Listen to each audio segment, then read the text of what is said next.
Hello everyone, I will be discussing to you the out-of-bounds errors in arrays.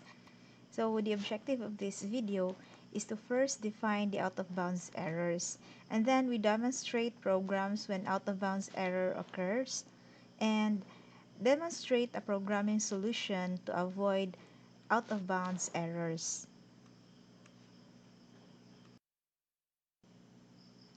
The out-of-bounds errors occur when a program attempts to access an index of an array which is outside of its range.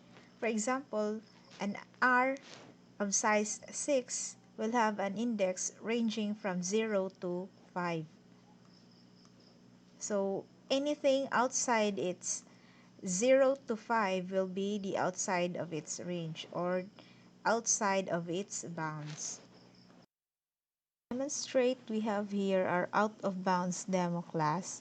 In our main method, we have the R array of size 6, and in this line we print the content in index 2, which is 0, 1, 2, which is 5.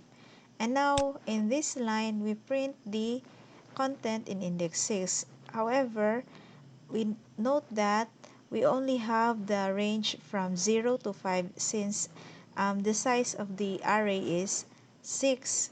So we try to run this program and let's see how it goes. So we have printed 5.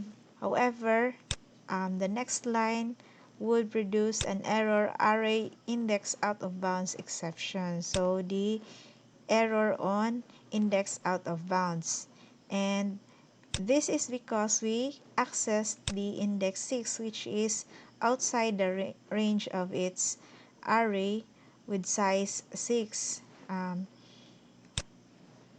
So this is the line which caused the error. So how do we avoid this kind of errors in accessing our array? So to solve the problem on array index out of bounds exception, we need to make sure that in accessing our array, we must not go beyond 0 until the number before the length of our array. In this example, we need to access only the index 0 until 5. Okay, so usually we access our arrays using for loop.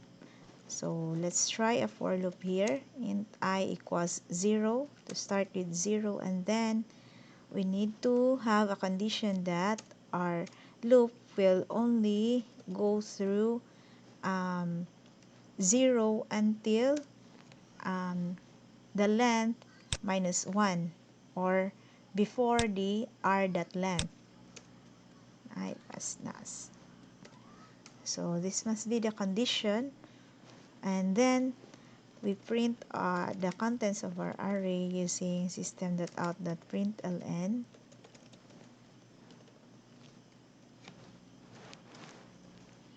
Okay, then let's run our program. Okay, so we have run our program successfully.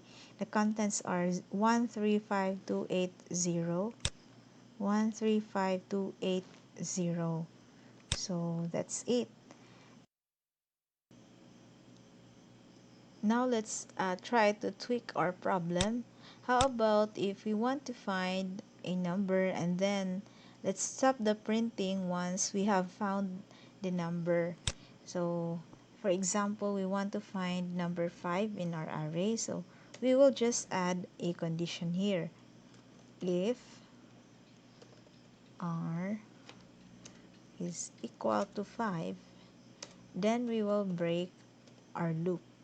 So let's try to run it. Okay, so since we were searching for number 5,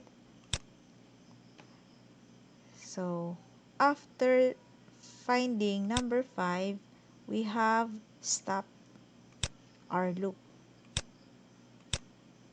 1, 3, and 5. Okay, so that would be all.